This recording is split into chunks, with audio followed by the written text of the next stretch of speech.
জিলানি আপনাদের বলেছেন স্বেচ্ছাসেবক দলের প্রেসিডেন্ট যে আমরা ত্রাণ নয়, আত্মীয় বিপদে পড়লে আত্মীয় যেভাবে সহযোগিতা করে, আমরা জসিমের এই এলাকায় এসেছি ব্রাহ্মণ পাড়ায় সেই সহযোগিতা করার জন্য, অন্য কিছু নয়।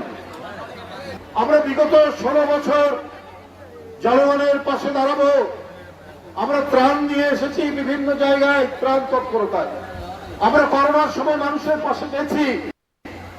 একদিকে করোনার ভয়, একদিকে বন্যায় ভেসে যাওয়ার ভয়, আরেকদিকে পুলিশ কখন গ্রেপ্তার করে। পুলিশ সবসময় এই বুঝি গ্রেপ্তার করে, এই বুঝি নিয়ে যায়। তার মধ্যেও কাজ করেছি। বিপদ সামনে, বিপদ ডানে, বিপদ পিছনে, তারপরেও আমরা মানুষের পাশে থেকেছি।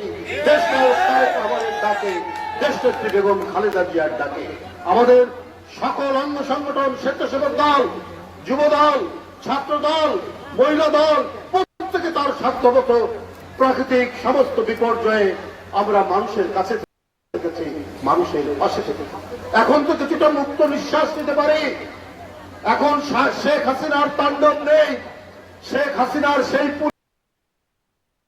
পুলিশ নেই, শেখ হাসিনার সেই গোয়েন্দা পুলিশ নেই। কিছুটা মুক্ত নিঃশ্বাস দিয়ে আপনাদের কাছে হয়তো নির্ভয়ে আসতে পারছি। এই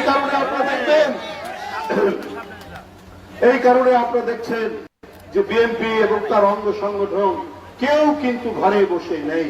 শুধু এই কুমিল্লা অঞ্চল বা এই নোয়াখালী অঞ্চল, চট্টগ্রাম অঞ্চল, যেখানে ভারতের কৃত্রিম যে সংকট, বন্যার সংকট সৃষ্টি করেছেন, এই যে বাংলাদেশের পূর্ব দিক, পূর্বাঞ্চল, এই এলাকার লোকরা আজকে আসছে সাতক্ষীরা থেকে, আজকে আসছে কুড়িগ্রাম থেকে, আজকে আসছে দিনাজপুর থেকে, আজকে আসছে বরিশাল থেকে, আজকে আসছে বরগুনা থেকে।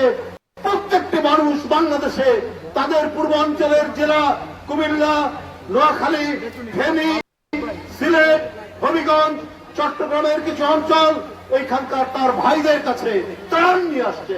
এই অপূর্ব সম্মিলন, এই অপূর্ব সংহতি বাংলাদেশের মানুষ আজকে দেখাচ্ছে।